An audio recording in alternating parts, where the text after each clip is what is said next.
Good afternoon. My name is Alex Suttles, and I'm here to deliver a speech to you about diabetes.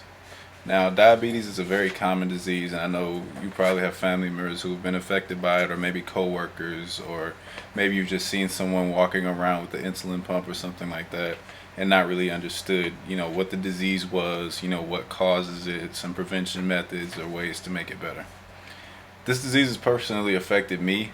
As a young child, I was pre-diabetic, and I saw the warning signs. I had the blurred vision, I had the thickening of the skin, and I had to take action, or even today I would have diabetes, but I don't. I'm 100% clear and free.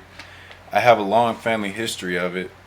My family's from Mississippi, a lot of southern food, a lot of cornbread and things like that, things that aren't too healthy for you, the high glycemia foods that you don't really want to intake into your body too much. Well, first, let me start by defining what diabetes is. Diabetes is a metabolic disease in which the body either has an inability to produce any insulin, or it doesn't have enough insulin in the body to make a difference. Now, there are two main types of diabetes. There's one that's generally onset from childhood, which is type 1 diabetes. And then there's one that generally happens to people when they're older, which is type 2 diabetes. Now, type 1 diabetes is where the body will attack and destroy the insulin producing beta cells, and then your body can't produce enough insulin to handle the glucose in your system. Now, with too much glucose in your system, it'll damage organs, it'll damage nerve cells and different things like that, which is why sometimes people who are diabetic will have to get different limbs amputated. It's because the glucose in the system has damaged those systems so much that they have to be removed from the body so that they don't become a problem for the rest of the body. That is commonly referred to as juvenile diabetes, and that's from diabeticresearch.com. Now, the second form of diabetes, actually, let me tell you a little bit more about the causes of type 1 diabetes. Genetics is a cause of type 1 diabetes, but not so much. 80 to 90% of type 1 diabetes cases aren't from genetics. The genes in a type 1 diabetes case needs to come from the mother and the father, primarily for the child to inherit it. With this type of diabetes, Caucasians are more at risk than African Americans or Spanish people, or pretty much anything other than quote unquote white people. It has a lot to do with your childhood diet, but it can be onset by other things. And now there's type 2 diabetes, which is where the body doesn't produce enough insulin, or the cells in the body will ignore the insulin, and that's commonly referred to as adult onset diabetes because it affects people later on in life usually. Now, with this form of diabetes, your body isn't attacking itself like it does with the former type of diabetes. It still will hurt itself because your body's not producing enough insulin to manage the glucose in your system, but it's not attacking itself like the other one is. Now, with this type of diabetes, it has a much, much stronger genetic connection. So if your mother had it, or your father had it, or somewhere down the line like your grandmother or your aunts, if they have it, you have a much greater chance of having this type of diabetes, which was the situation I was in because my mother, my grandmother, my grandfather, and a couple of my aunts all had type 2 diabetes.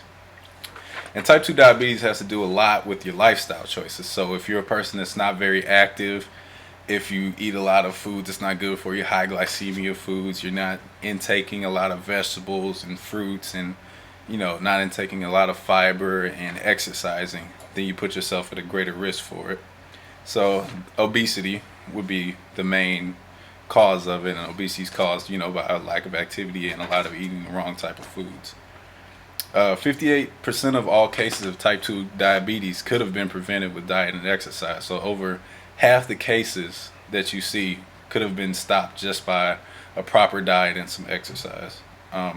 With this type of diabetes, ethnic people like black and Spanish people are more at risk for contracting type 2 diabetes. And I was double at risk because my grandmother was Puerto Rican, and my father was black and Puerto Rican, and then my mother was black. So I was kind of at a deeper risk for it in the first place. And that's according to diabeticcareservices.com. Now, you'll see symptoms appear a lot faster in type 2 diabetes than you will in type 1 diabetes. Uh, some of the symptoms of diabetes are fruity smelling breath. It'll smell kind of wine like. Um, you'll have sudden vision changes. Like I had this at one point in my life where things would seem blurry, or I'd be staring at something and I'd try to focus on it, and then my focus would completely break from it, and it would seem like it blurred out in my vision, like you would see sometimes with the camera lens. Drowsiness, and this is one of those symptoms where it's hard to detect it as being a symptom, because I mean, we all get tired. We all have those moments where we just feel like we don't have energy to tackle the day or accomplish our goals. And actually, unconsciousness can be a part of it when you become hyperglycemic, where you have way too much sugar in your blood, and that's pretty much the sign where something's wrong. That's probably one of the biggest risk factors, or the side effects that it will really make people realize that I need to go get checked out. Something's not right. I just passed out of nowhere, and that is according to the World Health Organization.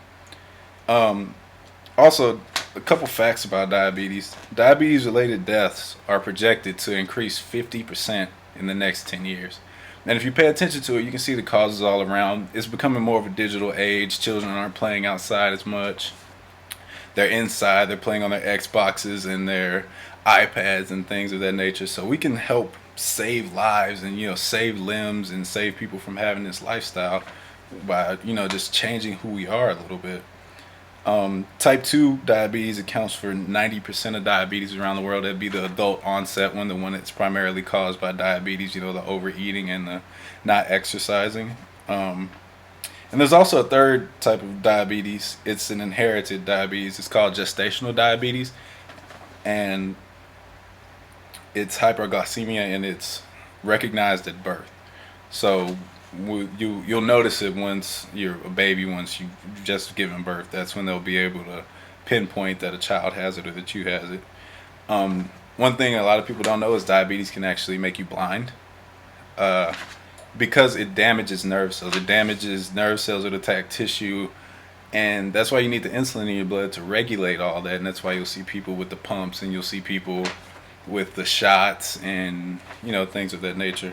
And limbs are lost, and that is a high price of losing your leg, or losing your arm or your hand, just for a lifestyle. It's a simple lifestyle change. So what I've learned from all of this, and what I want you to take from it, is that I was at that point where I was almost diabetic, and I had to make that change. I made my mind up that I would eat right and exercise, and now I'm completely healthy now.